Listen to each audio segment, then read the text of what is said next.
relations is the totality of human interaction with man's interaction with fellow human beings and with even other non-human objects, with even animals. So the core mandate of the public relations profession is the promotion of mutual understanding, cohesion, harmony, unity, and stability among the humankind. It is just about communication, effective communication, so that everything moves smoothly. The public relations profession, therefore, is about relationship building and relationship mending where it cracks. That explains why we are out to ensure that we don't fail in the discharge of that responsibility. And as a people, I must tell you that as a Nigerian, I'm not very happy with what obtains with our relationships at the moment. Relationships between the component parts of the country, relationships between the governments and the governed. And if you remember that this country, the relationships in this country have seen better days.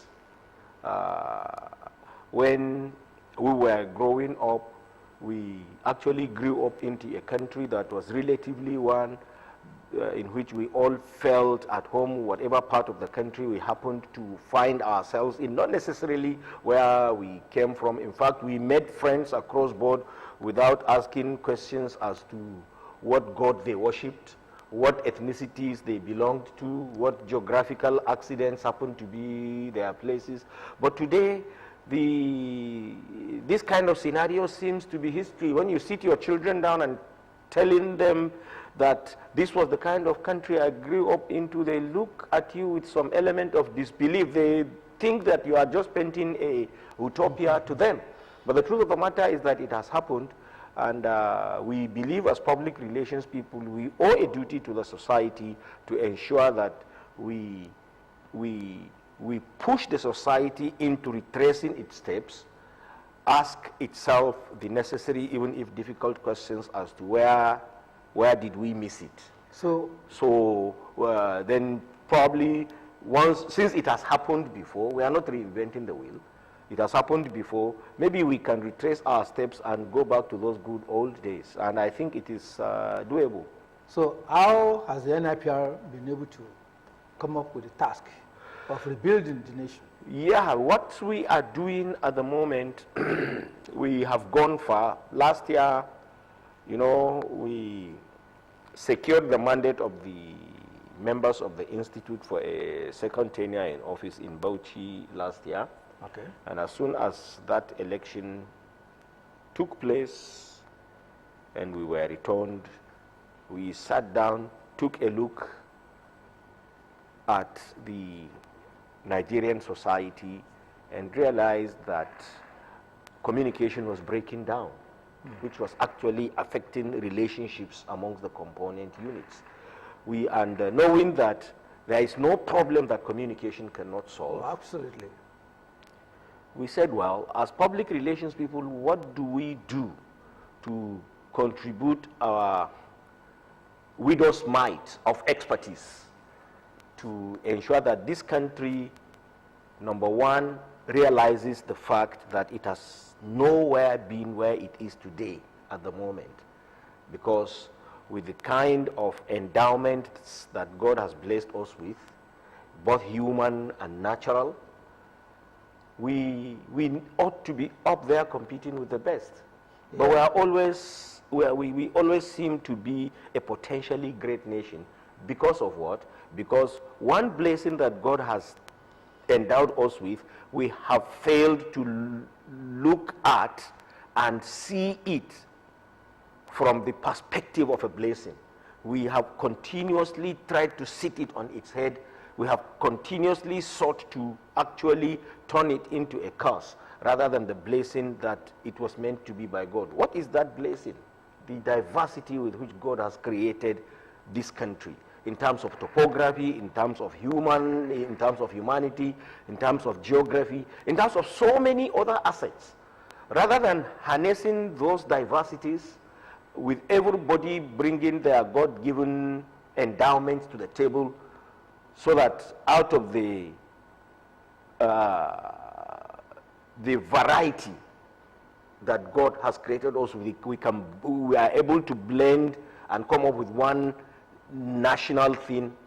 We have been actually busy sitting at our comfort zones, hurling invectives at one another, playing holier than thou, believing that I am the only saint, every other person is the devil. I think we cannot get it that way. Smart societies have always built themselves in a manner that they ask Akin to bring to the table the endowment that God has blessed him with.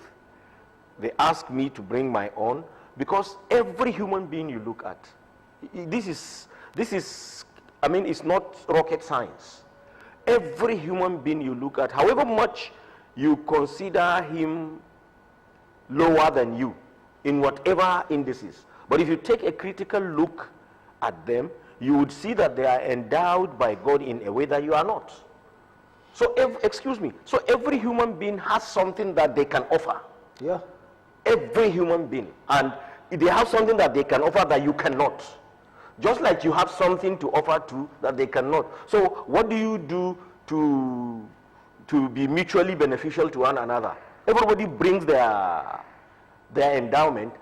We all have our weaknesses, but when we bring our endowments together, they make up for our own deficiencies. But here we sit down, and especially these days. I mean, if you remember those days, when you were making friends in those days, you didn't want to know what God. You didn't want to know what God they worshipped. You didn't want to know what part of the country they came from. You didn't want to know what ethnicities they belonged to. This was because relationships in those days were better. But it is now, they say, to thy tent, O Israel. Everybody is on their own, and we seem to be groping in the dark. And that has made us to become perpetual prisoners to nostalgia. We always have fond memories of yesterday because no conscious effort is made by us. So what has been the success story? Before I come to that, I think one thing we need to really understand is we have to free ourselves from the shackles of that imprisonment to nostalgia. Every generation must consider it a sacred duty to ensure that it makes its best effort to ensure that it bequeaths a better society than the one that it inherited, rather than sitting to reminisce about yesterday and think how beautiful it was. What effort are you making to ensure that tomorrow will be better? This was what made us come together and decided the best thing to do, NIPR, the best thing to do is, since we are professionals in relationship building and relationship mending, and we possess the requisite skill, we possess the requisite neutrality, we could offer Nigerians a platform that enables them to come together, sit around a table, discuss. Of course, if you ask any Nigerian, they will tell you they know what the problems are. So we said, since we all knew what the problems were, we were not coming to ask what the problems are. It is a solution-driven initiative that we called Citizens Summit for National Integration, Peace and Security, which we started since last year. Of course, we went around the country. We did the geopolitical zonal levels where the NIPR, in conjunction with 70 other... I remember we had one in Lagos. Oh, yeah, that was the southwestern... Which state was also part of. That was the southwestern version of it. We actually, with the northwest in Kano, then we went to Port Harcourt for south-south. We went to Jos for north-central. We went to Gombe for northeast. We then went to Enugu for southeast, and we rounded up the 6 geopolitical zones with the one in Lagos for the southwest. And of course, we had the 7th zone too. You may be wondering what, the diaspora, because they are Nigerians, and we realize that when we begin to project ourselves so negatively every time we're talking about this, we're talking about that. I'm not saying we shouldn't be truthful, but let us try to emphasize those things that make us tick, so that the world will know that it is not all bad about us, that we have some good elements, we have some good success stories to tell. That's why we went for Which is not unique to Nigeria alone. Yeah, it is not exactly. So we went to the diaspora, and we had our zonal dialogue series with them around June, July.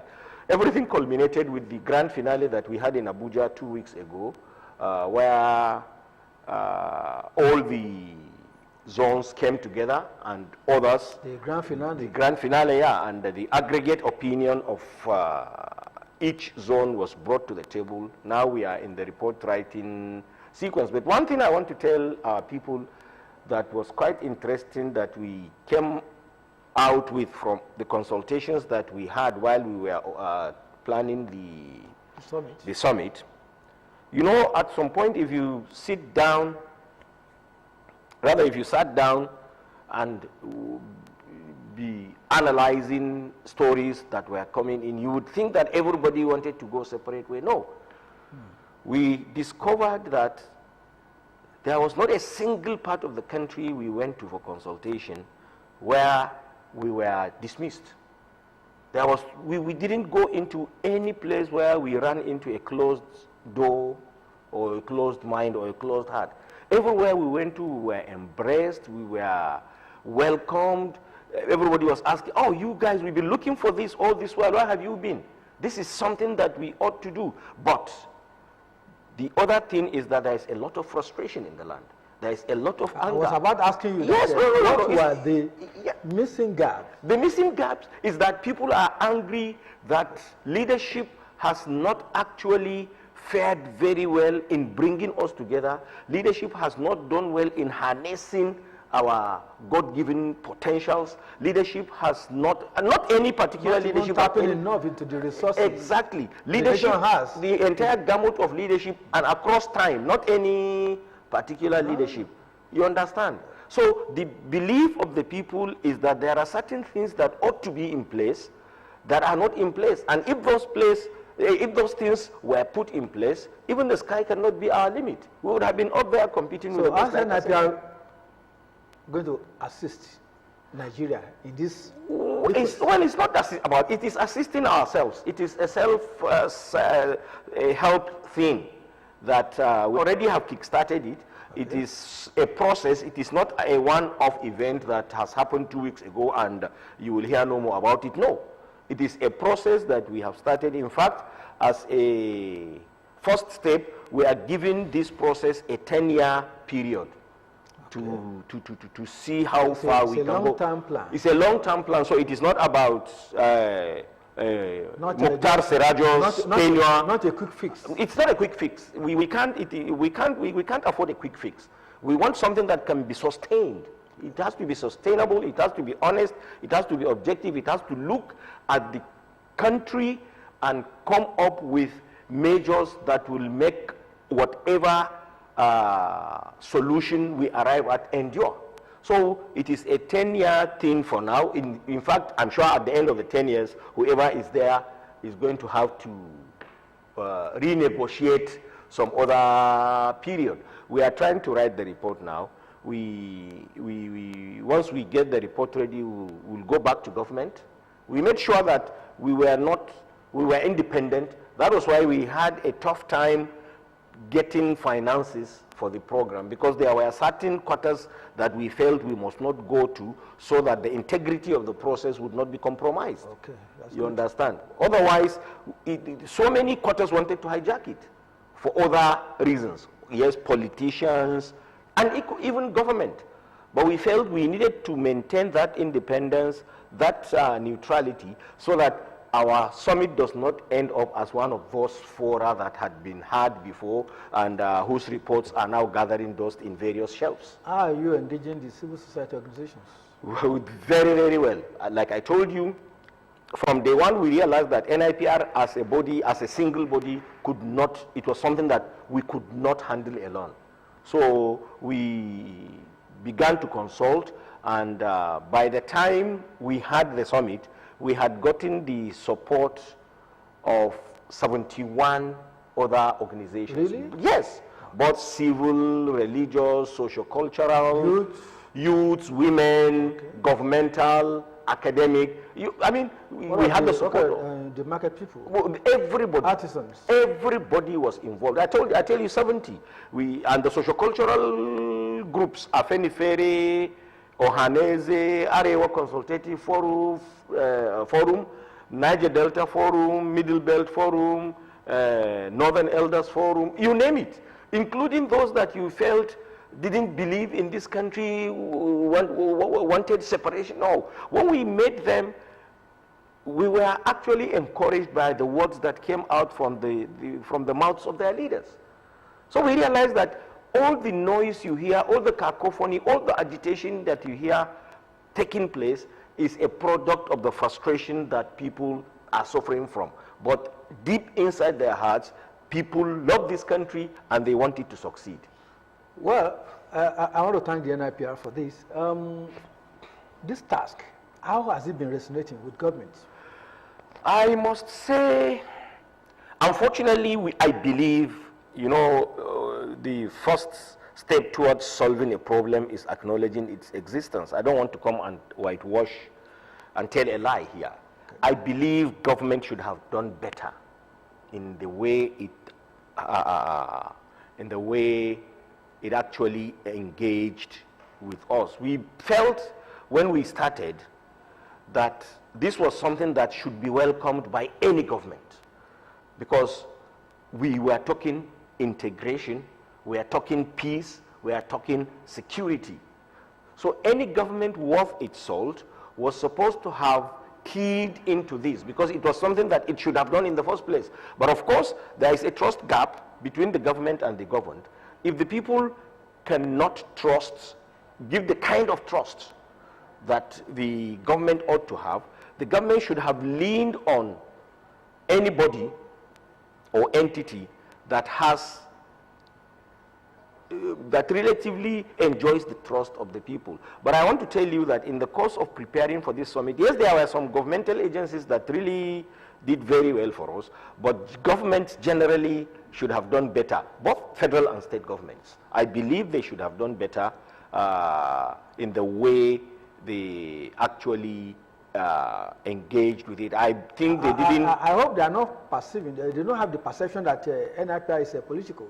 They should have engaged with us. They should have engaged with us and put the difficult questions to us. They would have known where we were coming from. And like I told you, this was why we didn't even want to be seen with some quarters, so that we don't get politicized. NIPR is a professional body that has people that have allegiances to virtually all the political parties that you have in this country. But when we came together for this summit, we came together for Nigeria. Nobody was talking of your allegiance or support for this or that candidate, this or that party. We just felt, we tried to get across to the Nigerian Governors Forum. We met a brick wall, I must report. The federal government, well, the office of the SGF, the DSS, the NIA, some agencies of government really cooperated, but government as a collective, I think, should have done better, and I believe that as we continue to engage with them, they would see the sincerity and the honesty in us and give us a better chance to... This is your image, your public relations program on TV. This is a public relations conversation with the CEO, and I have as my guest the President, Nigerian Institute of Public Relations, Mallam Mukhtar Sirajo, Fellow of the Nigerian Institute of Public Relations, and the Chairman, Governing Council of the NIPR. Well, I want to put you to task. I just asked you, was the Institute perceived as a political entity that is not making government to... Well, I remember the state government here in Ogun, when we were to be in Lagos, they did support us. This particular station gave us support. They were able to even come to the venue to even carry the event, and great things were done by this station. And that's why I really wanted to commend OGTV for their impact in the way they've been promoting public relations. Well, of course, I had been following this program itself. It is always viral. And when we met in Lagos, I was at the southwest variant of the summit.